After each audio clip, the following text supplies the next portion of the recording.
How many books written by a dead white man have you read?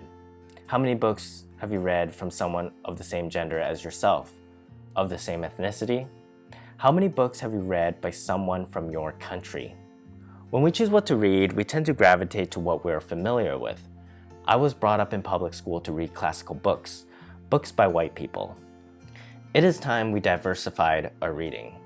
And I'm going to approach this in a pragmatic way. That doesn't mean I'm going to stop reading books by white men.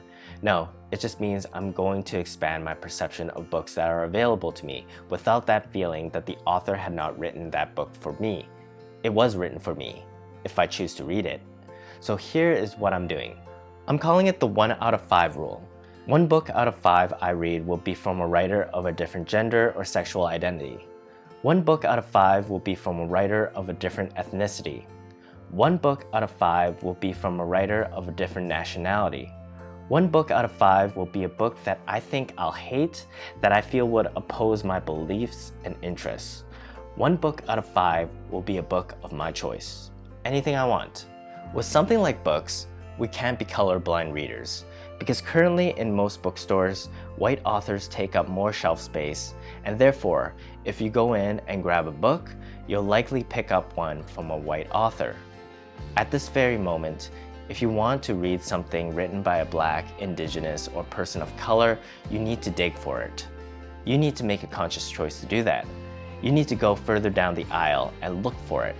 And it's fine, but let's make an effort to do so. And this is how we start. It doesn't mean we're going to stop reading Hemingway, Whitman, and Faulkner. It means we're going to bring up the other authors as well. Authors with perspectives that aren't of the white man. Look, there is no clear way forward. People are arguing and people are yelling. People are unable to be compassionate. People are blaming and people are shaming. Before we join that mob, before we yell and scream and add to the noise, before we get overwhelmed and outraged, we need to start not by destroying the system, but we need to start by fortifying our ability to have empathy and our ability to be compassionate. That is where it starts. Reading is where it starts. Understanding is where it starts.